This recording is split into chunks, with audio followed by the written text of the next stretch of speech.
James Bissett Pratt, a British professor of philosophy, once observed that if Buddha was the vital linkage of the continuity from Rig Veda down to recent centuries of Indian culture, then Bodhidharma was the vital linkage of the continuity connecting India with China, Korea, and Japan.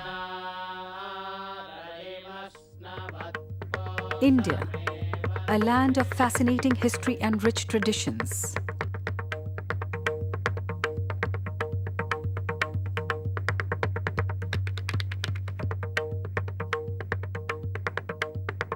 Here one finds princes renouncing their royal robes and abandoning their palaces, away from mere pleasures of the flesh and worldly desires, and wandering in search of the truth, the eternal truth.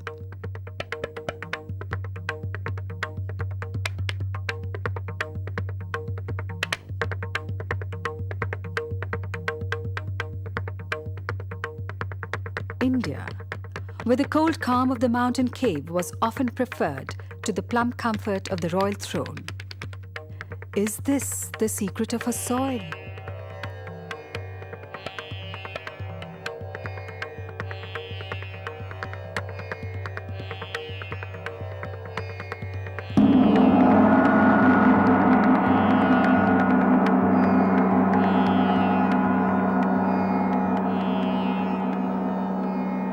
Legend has it that once Sakyamuni Buddha picked up a flower and held it aloft in his assembly of monks. What did the gesture mean?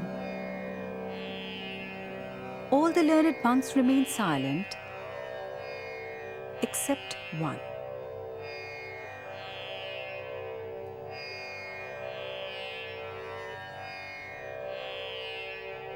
Mahakashyap. Understanding the profound meaning of Buddha's gesture, smiled. It was no ordinary smile. Such was its radiance.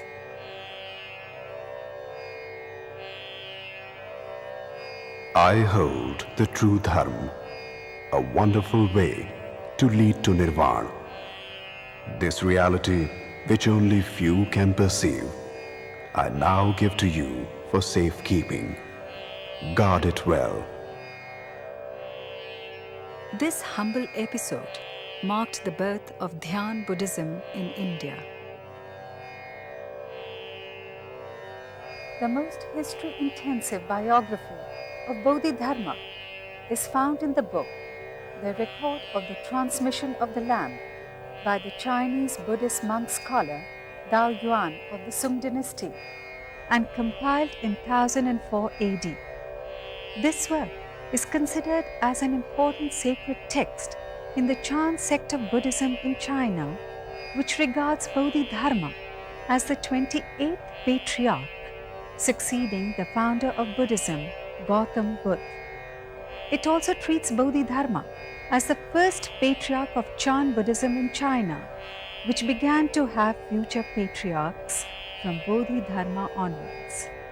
There begins the story of Dhyan from India, to Chan in China, and to Zen in Japan and beyond, as it expands in time and space. It has been recorded that many of the 28 patriarchs were also worshipped by various Chinese Buddhist sects. Mahakashyap, a favorite disciple of the Enlightened One, was an inspiration to all. Anand, the younger brother of Buddha, was well recognized. Ashwaghosh and Nagarjun were well-renowned authorities of the Buddhist philosophy. Young Bodhidharma, keeper of the flame, born as Bodhitara, the third son of King Sugandha of Kanchipuram in South India, he was interested in studying the Buddhist scriptures and showed little interest in statecraft.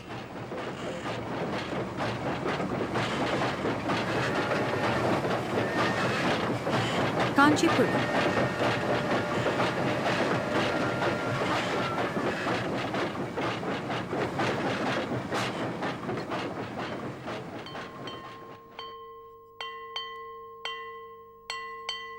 has also been known as Kachipedu and Kachikanchi. Various dynasties have ruled Kanchipuram at various times, including the Cholas and the Pallavas.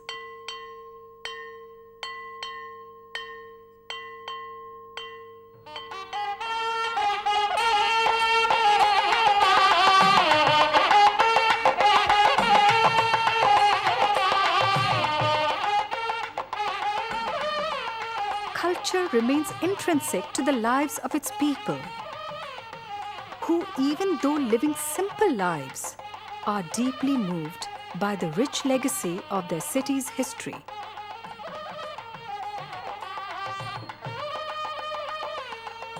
The temples of Kanchipuram are legendary. This is the Kachapeshwara temple in Kanchipuram.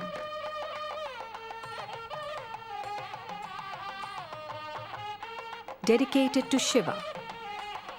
Look how the architecture and iconography of this temple unveils the grandeur and awe that pervades all of Kanchipuram's temples.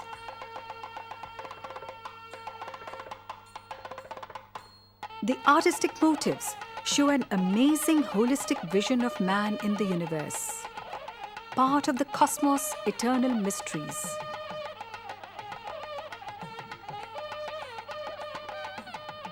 Isn't that what Dhyan tells us?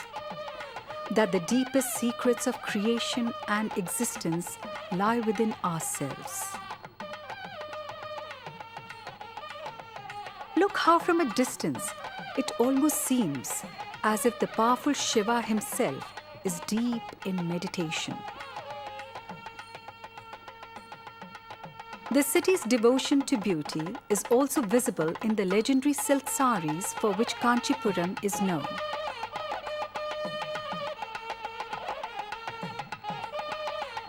Woven in a wide array of colors, with intricate border patterns and designs.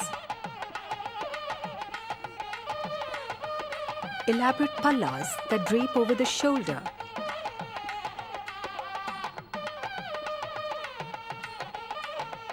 And enhanced by dazzling gold thread zari work.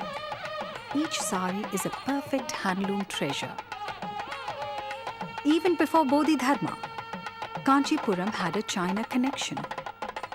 The silk woven at Kanchi was in early times brought by traders from China, and often imports of yarn from China have supplemented the local yarn, and Kanchina saris are woven in Kanchipuram.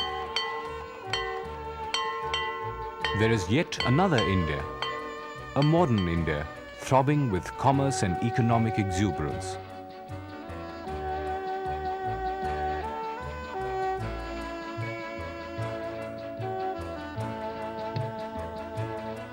The economic stability of the country offers an enhanced lifestyle for its citizens. And while the tourist is welcome for his interest in the country's past, the businessman is welcomed for his interest in the country's future.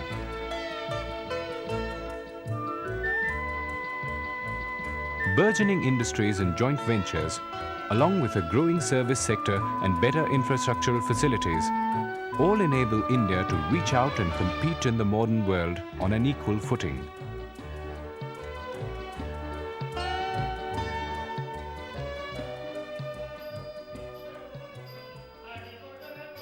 But achievements have always been reached through sacrifice.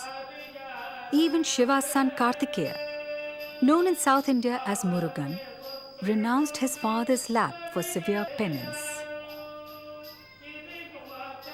It is through such deep meditation and concentration that Indian gods and saints have achieved their place in the history of this ancient land.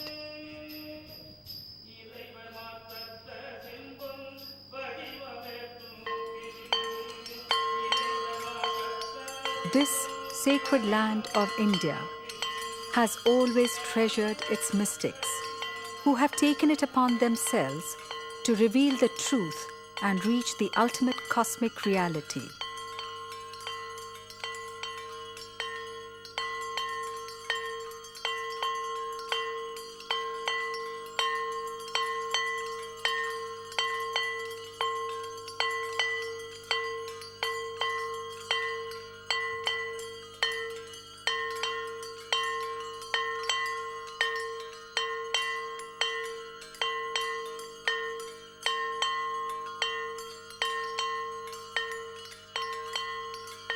According to Chinese records, King Sugandh invited Pragnatara, the 27th patriarch of the Dhyan Samprada, to grace his court at Kanchipuram.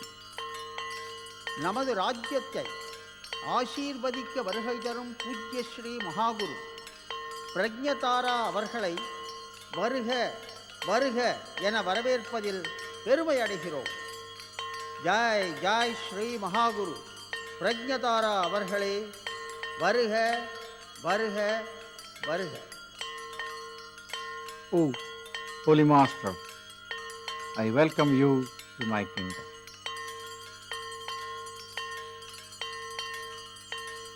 Here is a small gift from me for you. Please accept and bless my kingdom. It is well known that I shun all gifts, but just this to test the princes.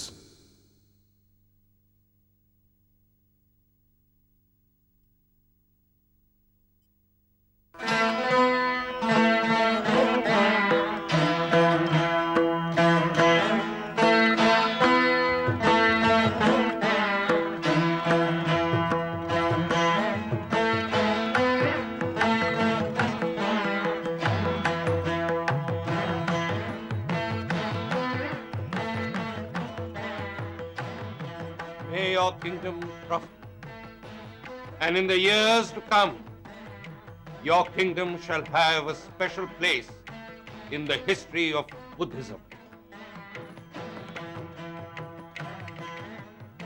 Here are my 3 sons.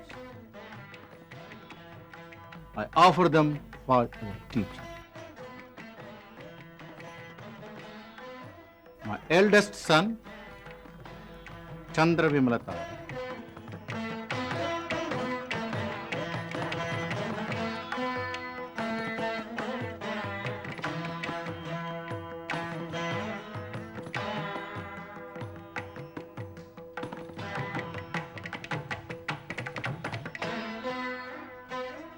My second son,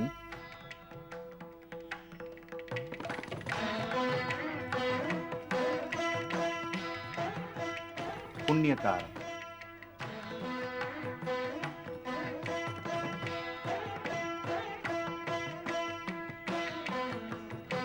I can perceive that you, the light, which I have been seeking far and wide. My youngest son,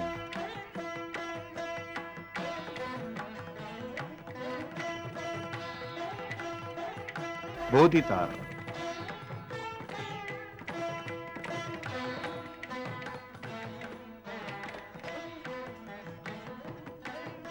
All the 3 sons are virtuous.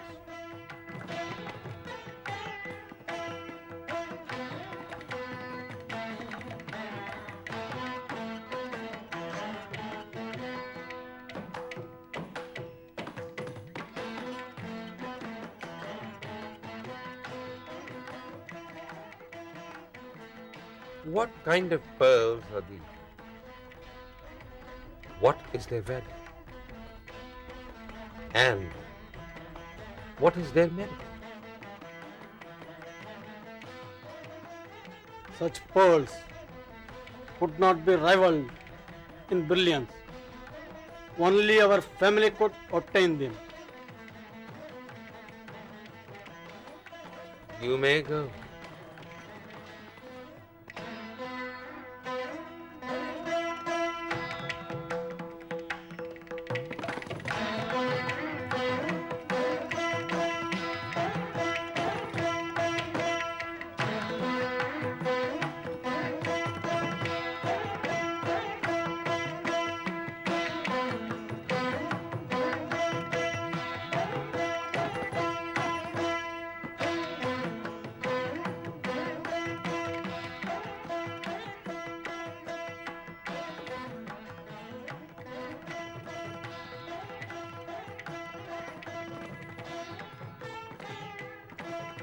Do these pearls give you any idea about enlightenment? Can you decipher their value in terms relevant to life? These jewels belong to my father. I know that they are matchless. These jewels could be the best gift that my father could offer you.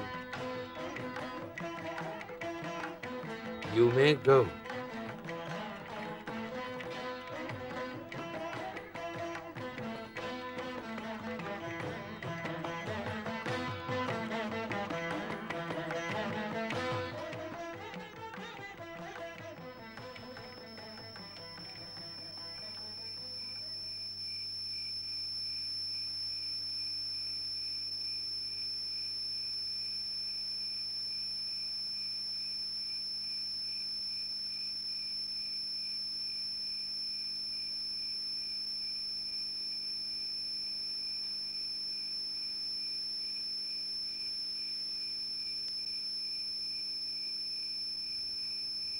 Look at these pearls. Are these not some of the finest gems in the world? Do you not think that everybody would like to possess them?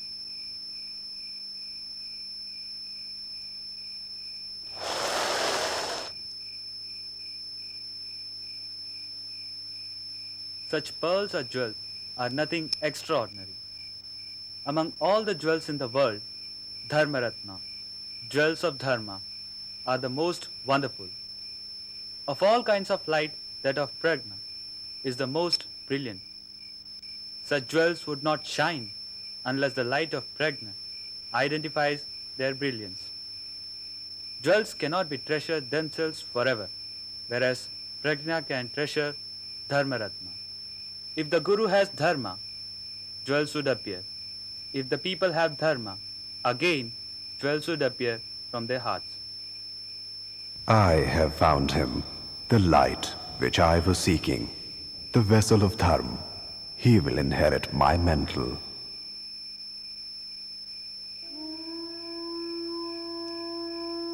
In the meantime, King Sugandh died.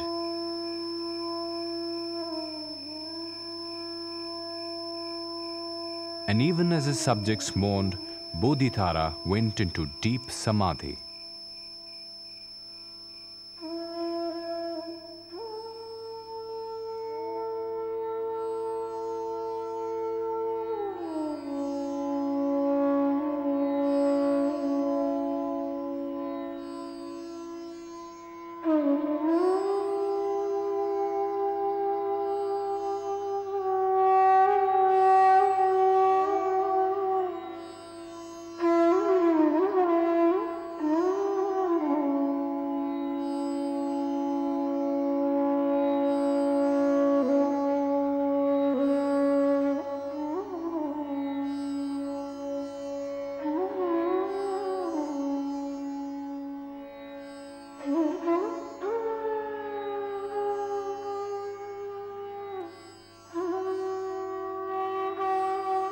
Holy Master, what has happened to Bodhidharma?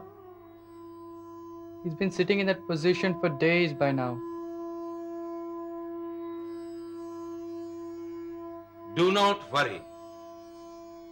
Bodhidharma has gone into samadhi and shall come out of his samadhi on the 7th day.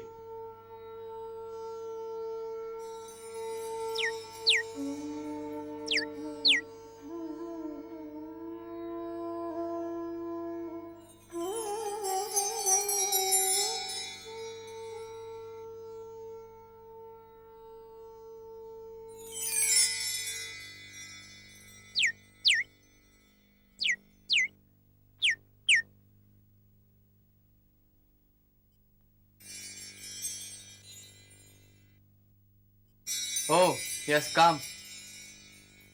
My honorable brothers, I have no interest in the throne.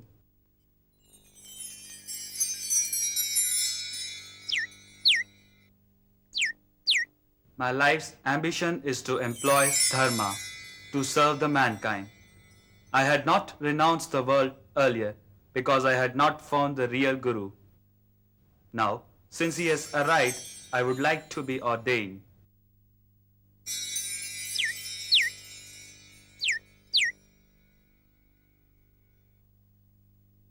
Bodhidharma, now that you have mastered all the branches of Dharma, henceforth you shall be called Bodhidharma.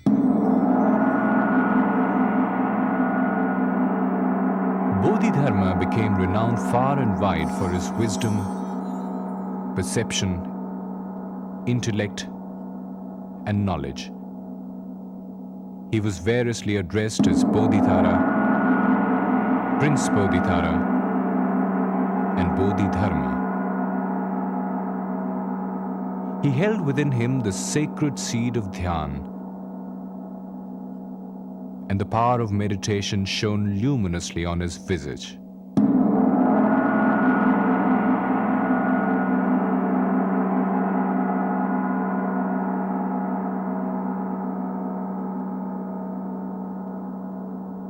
Master, since I have attained enlightenment, where shall I go to preach?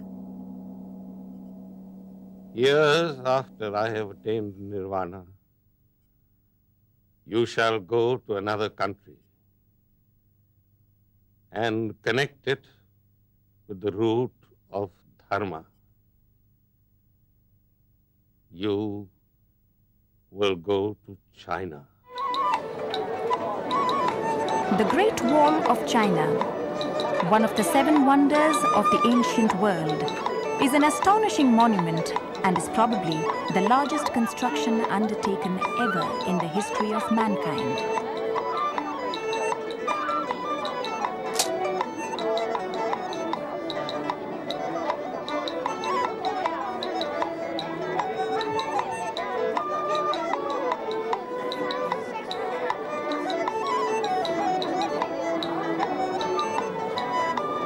Winding a distance of 6,700 kilometers from the Shanhai-Guan Pass at the Bohai Sea, through mountainous terrain, through the Jiayu-Guan Pass, all the way to a point deep in Central Asia.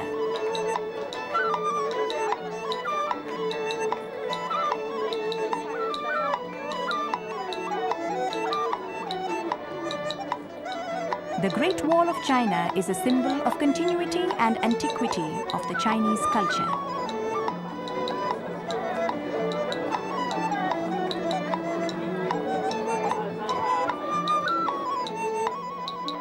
The wall has been built and rebuilt by many dynasties and through several centuries.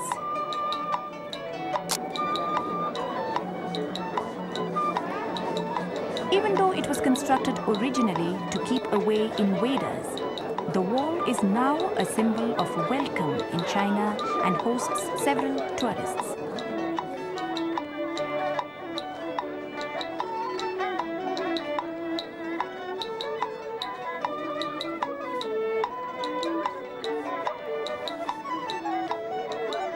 In the heart of Beijing lies the Imperial Palace, also known as the Forbidden City.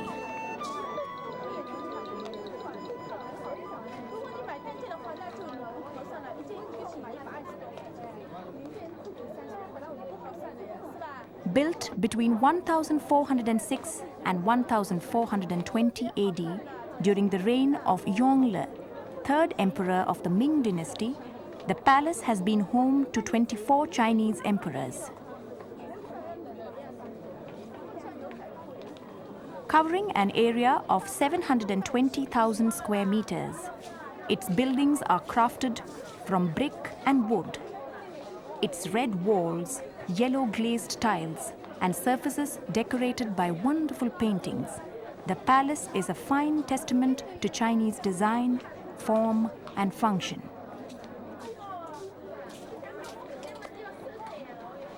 A celebration of vernacular architecture combined with the best of Chinese craftsmanship.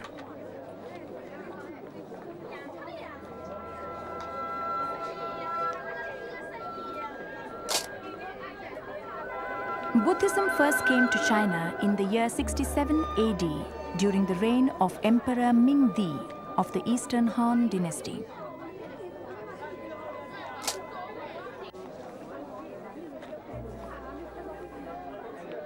The Longmen Caves near Luoyang mark the first tribute to the arrival of Buddhism in China.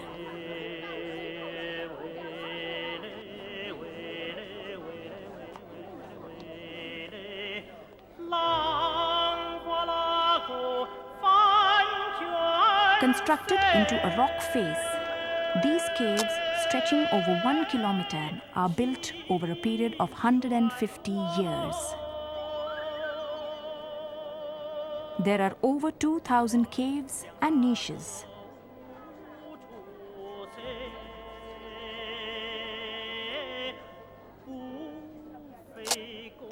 3,600 stone tablets and over 10,000 statues.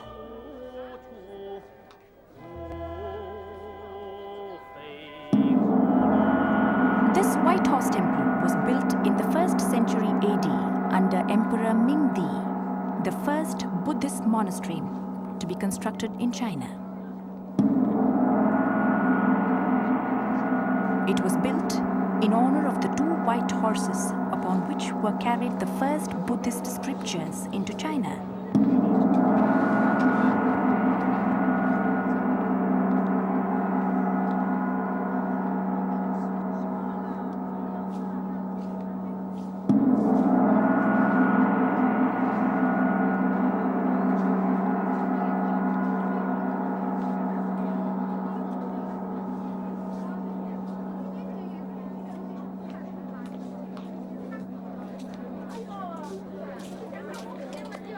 One of the most spectacular archaeological finds of the 20th century is the discovery of the terracotta army in Xi'an, buried near the tomb of Emperor Qin Shi Huang.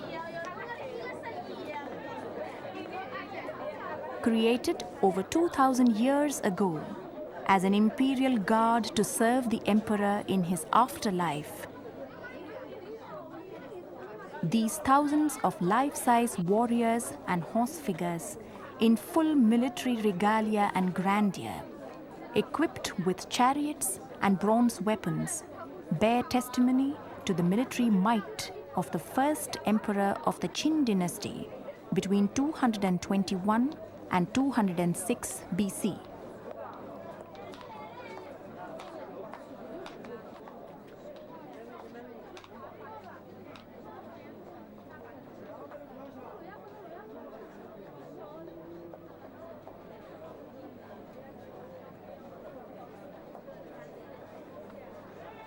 This Big Goose Pagoda in Xi'an is one of the most prominent pagodas in all of China.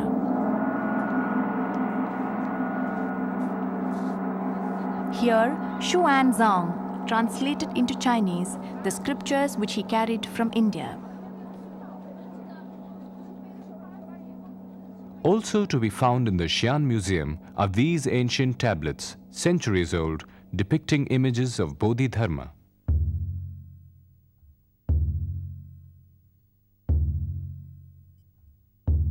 Master, the Buddhist followers who had inherited the teaching from a single guru and formed a large force which represented the strength of the Dharma are now divided.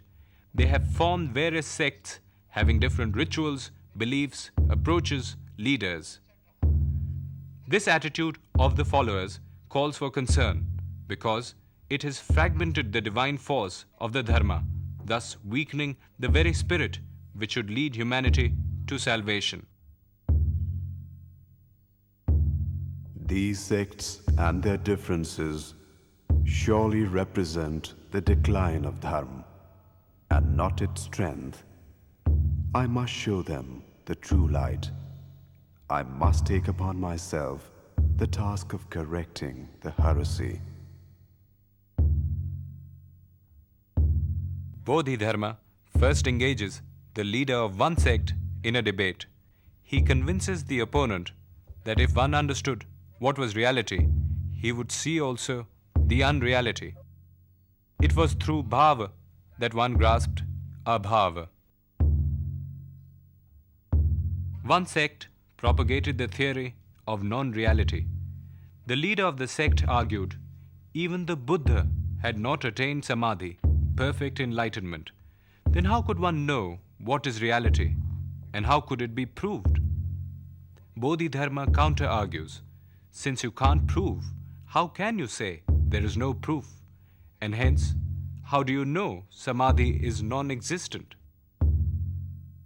Bodhidharma converted another sect by questioning them about their understanding of gains and exposed their confusion in propagating the voidness of gains while conceding the necessity of gains at the same time.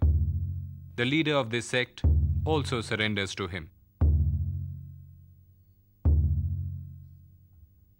In time, Bodhidharma's nephew was crowned king, but he was arrogant and unkind to his subjects.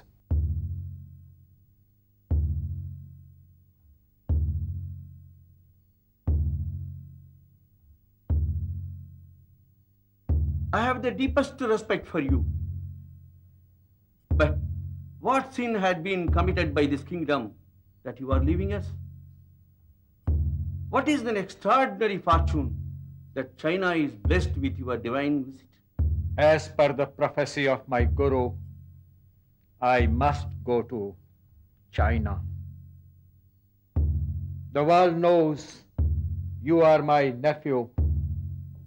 I expect you to be diligent in upholding the virtues of Dharma. If it is Lord's wish that you should go to China, then it is not for me to stop you. But please do not forget us, the children of this country.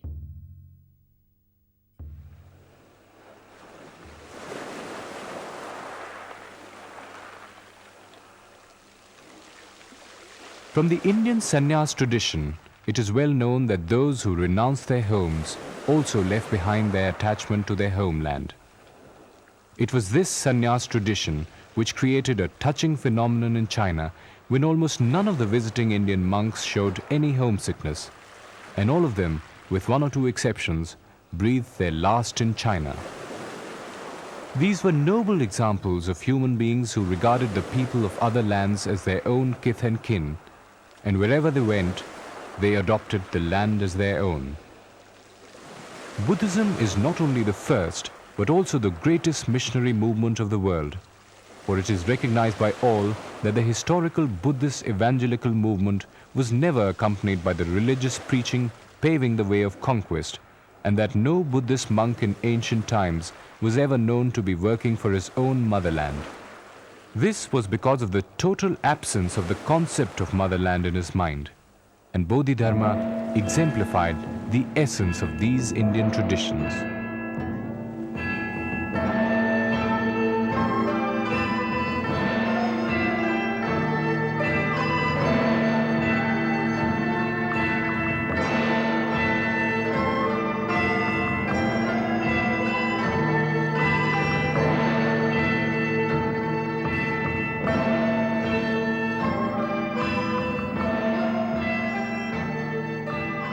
Prajnatara had prophesied that Bodhidharma would journey across roads and waters both, then you'll meet the goats. That was the city of Guangzhou, renowned in all of China as the city of 5 goats.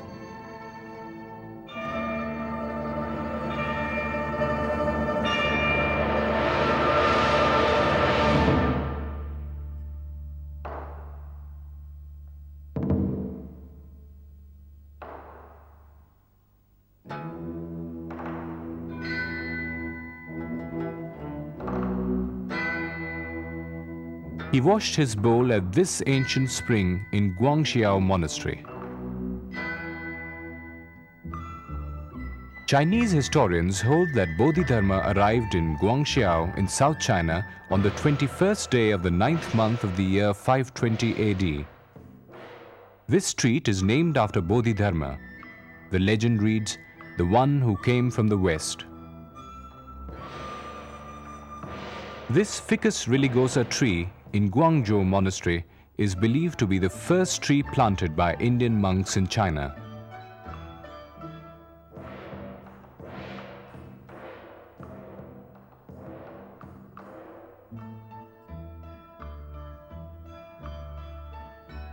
This monastery is believed to have been established by Bodhidharma when he arrived here. Of course, at that time, it could have been just a humble hut.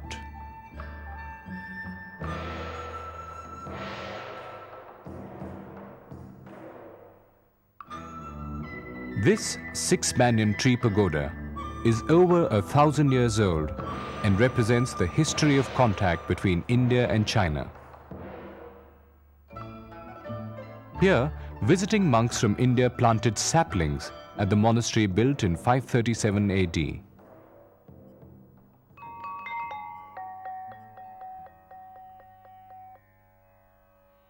Statues, votive figures,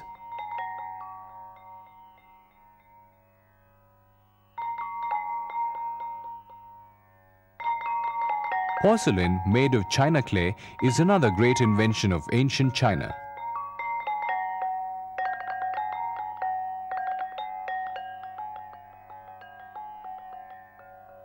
Porcelain creates vessels which are non-porous and produce, like metal, a clear ringing sound.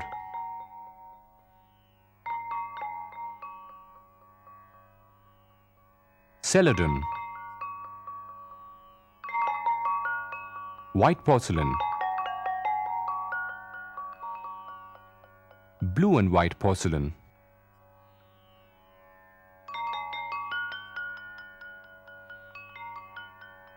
porcelain painted with polychrome, cloisonné enamel porcelain are all examples of the finest tradition of Chinese craftsmanship in clay.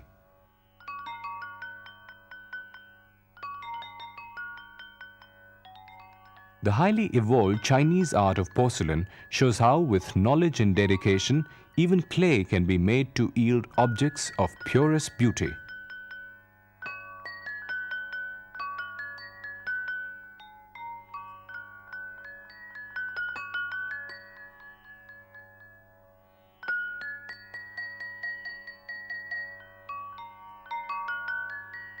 Local people believe that Bodhidharma drank from this ancient five-mouthed water well.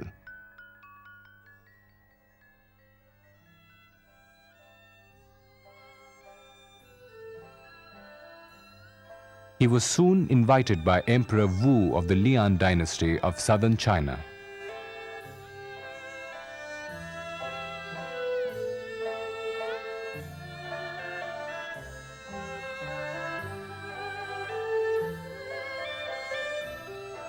Master, since my enthronement, I have built many temples and monasteries. I have had many scriptures translated. I have got many laymen converted to monkhood. What merit do I earn for this? No merit at all.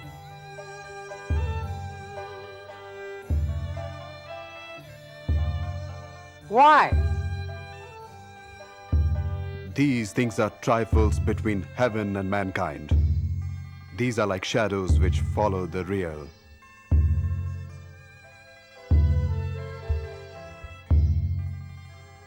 What is real merit then? Pure wisdom, wonderful enlightenment, and non-existent body. What is the sacred truth? Vast emptiness, and there is no sacredness anywhere.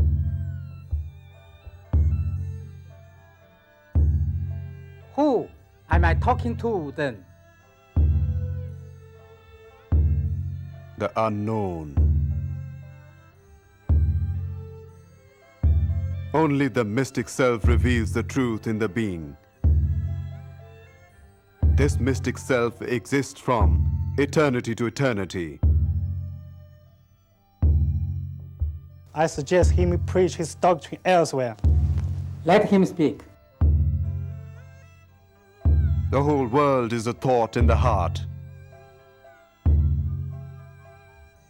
A Buddha cannot err, therefore I have nothing to fear from sinning. There is nothing good or bad, but only acts of art, which being Buddha is impeccable by nature.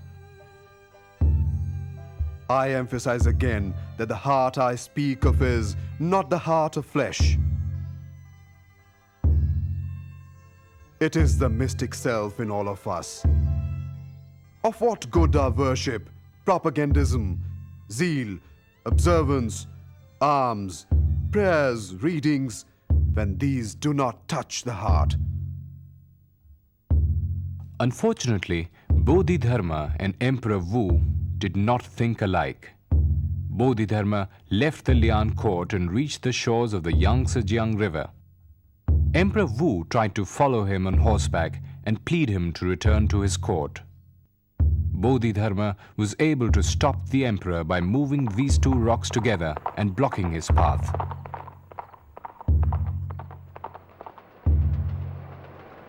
He then crossed the mighty Yangtze River by walking on two leaves. This legend has inspired several artists to celebrate this event through various images.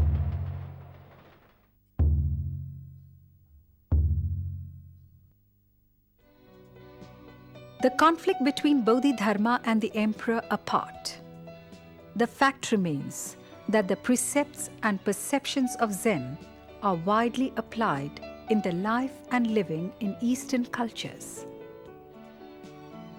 Zen, the purest contemplation of the universe and its magnificent patterns.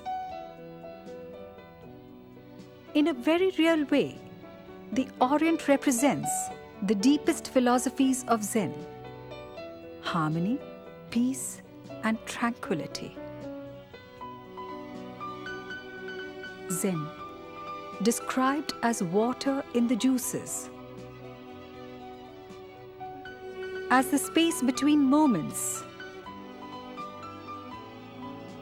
as the silence in music, as that sea into which all rivers must merge. Zen, meditation among the holiest scriptures.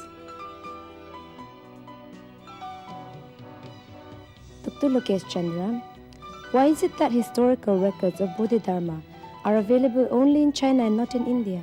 In India, the time was considered to be flowing. It was a flowing time and not a static time. So many of the important events were not recorded in books. And in the Chinese annals, it is clearly pointed out that Bodhidharma came from Kanchi. And if we go to Kanchi even today, there is circumstantial evidence of the presence of Bodhidharma. Bodhidharma is the 28th patriarch in the Chan tradition. Excuse me, Dr. Lokesh Chandra, but we would like to know what is the significance of Bodhidharma in this modern scientific age. Man will have to look within. And in this looking within, Bodhidharma has a very crucial position. Bodhidharma is one of those great teachers of mankind who have given to man the feeling that internal human being is more important than the externalities of life. And in Bodhidharma, we will find the efflorescence of the mind of humanity, which does not believe in the external consumption of material objects, but at the same time which would like to enrich its inner being. And with the enrichment of the inner being, consumerism will find a more measured pace in human life. Sir, after crossing the river Yangtze, did Bodhidharma just disappear, or tell us where did he actually go? One of the versions says that he broke a reed, crossed the river and went to the Shaolin monastery. He stayed in the Shaolin monastery for 9 years, sat in meditation, and here he created practices and concepts of Chan Buddhism. According to legend, he remained motionless in the cave, facing a rock for 9 years. While his relentless penance earned him the name Rock-Gazing Indian, a young Chinese monk, Shen Kuang, followed him persistently, even braving snow for 7 days and 7 nights. Please accept me as your pupil. Please enlighten me in the truth of Dhyan. What do you want from me? Open the gates of your mercy. The incomparable doctrine of Buddhism can be comprehended only by long, hard discipline, by enduring what is most difficult to endure, by practicing what is most difficult to practice. Men of inferior virtue and wisdom are not allowed to understand anything of it. All the labor of such ones will come to naught. Here is my arm,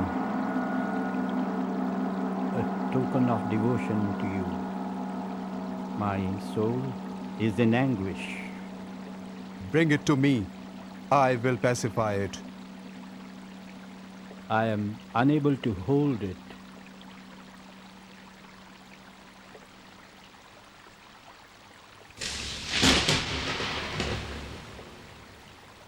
Then it is pacified once for all. O Master, I am enlightened. From now onwards, your name is Hoi He. And thus the mantle of Bodhidharma passed on to the second Chan patriarch in China, Hoi He. Let me know your understanding of the truth, Tao Hu. According to my view, the truth is above affirmation and negation, for this is the way it moveth. You have got my skin. Sun Che. As I understand it, it is like Ananda's viewing the Buddha land of Akshobhya. It is seen once and never again. You have got my flesh. Tao Yu. Empty are the four elements and non-existent the five skandhas. According to my view, there is nothing to be grasped as real. You have got my bones. Hoi He. Hoi He rose, moved forward to the master, bowed to him.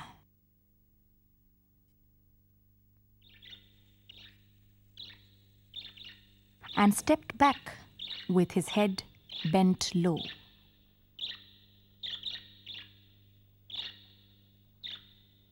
You have got my marrow.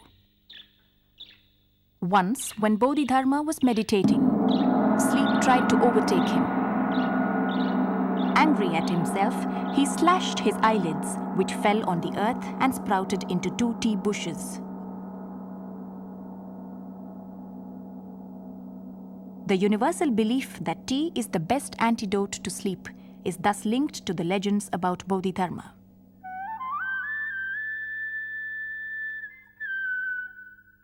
Next to Hoi He came Xingzang, the third patriarch in China. He was followed by Dao Chen, who became the fourth patriarch. After Dao Chen, Chan was divided into 2 branches, but the one that survived was headed by Hun Zhen, who is believed to be the 5th patriarch in China. Located in the Shaolin Monastery, this is the cave where Bodhidharma sat and meditated.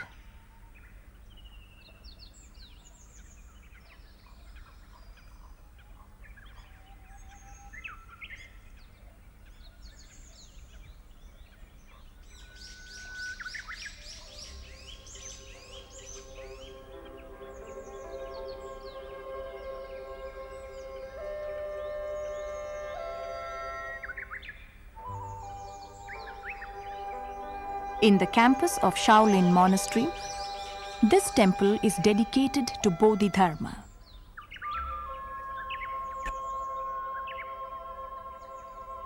It is the earnest desire of all Zen philosophers and students to visit this sacred shrine at least once in their lifetime. This Shaolin monastery is seen as the cradle of Zen, visited by people from all over the world. It is the symbol of the history of present-day Zen thought and belief. The monastery houses the tombs of several monks who have contributed to the development of Zen philosophy and the Zen religion.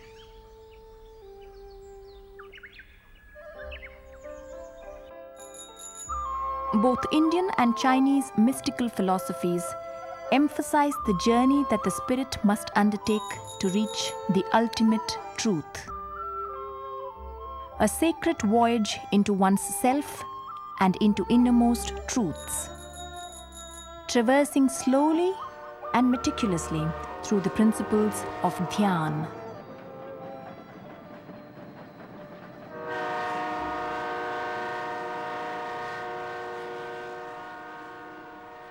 Typical of the impact of Eastern mysticism is the life that these people lead. A life bathed in feng shui, the Chinese concept of balance and harmony. These people carry in their psyche the cumulative heritage of thousands of years of culture, philosophy, and tradition. And in this way, their special way of life is passed on from generation to generation and is preserved in this cyclical continuity.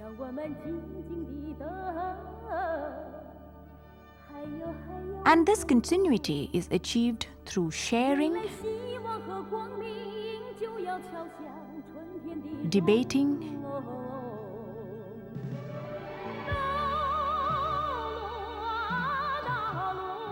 meditating.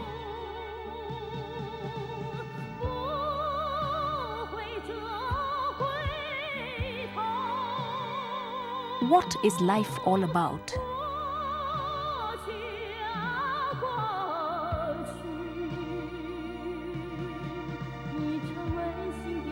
What are we?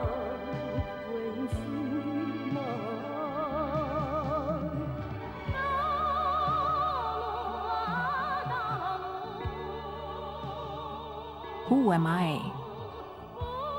Even though life continues all around us, the Oriental temperament has always pursued the gifts of solitude, the pursuit of Dhyan or Chan.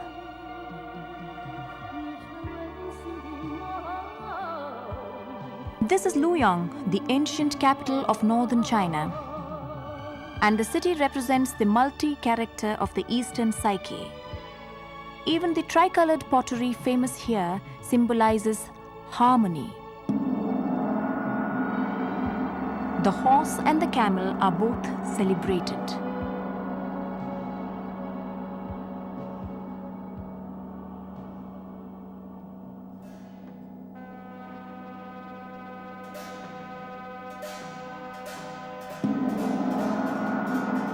Huineng was the sixth patriarch of the Chan in China.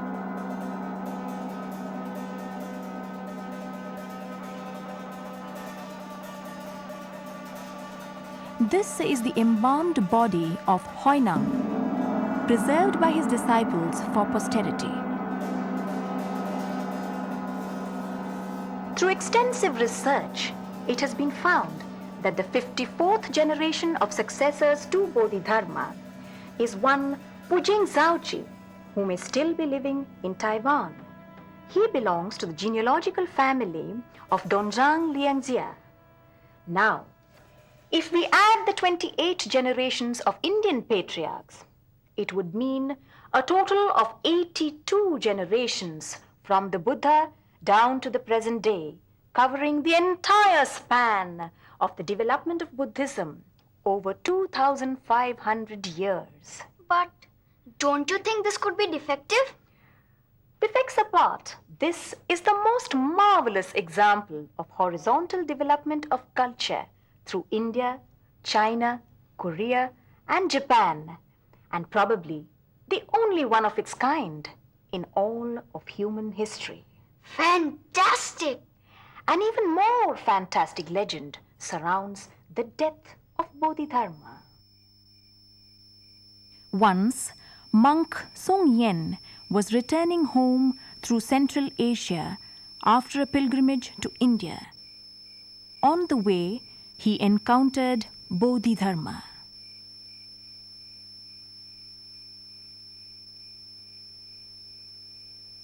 He was perplexed to see Bodhidharma carrying one shoe on his shoulder.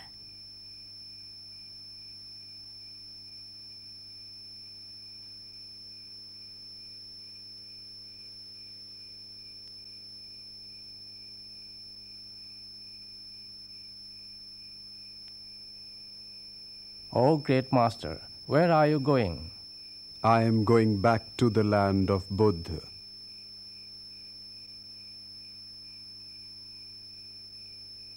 Master, carrying one shoe on his shoulder. Strange.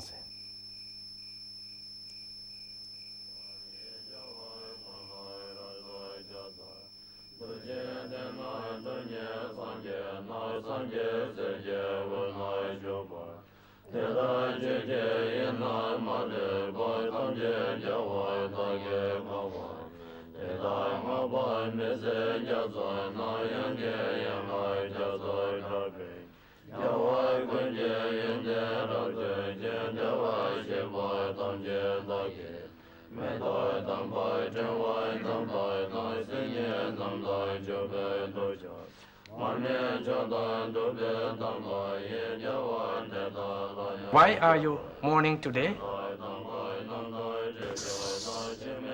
Don't you know Bodhidharma attained parinirvana on this day last year?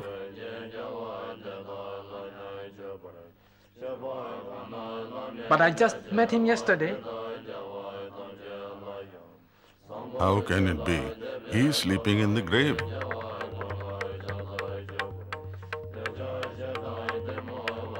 The debate provoked the curiosity of Emperor Xiaosong. And to learn the truth, the emperor ordered the grave to be dug open. But all that was found in the grave was a solitary shoe. The body of Bodhidharma and the other shoe missing.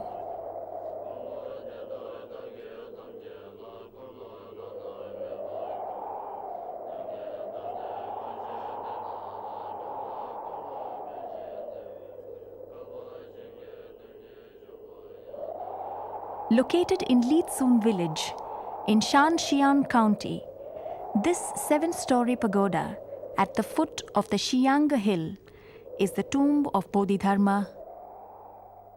The power of Dhyan crossed from China to Japan to begin another story, where the flowers of Zen blossom in abundance, where Bodhidharma lives in their everyday activity, in Zen traditions, in Zen arts, and in the Zen spirit. And even today, from countries across oceans, people come to this land to experience firsthand the place where Bodhidharma was born. The land of peace, spiritualism, and harmony.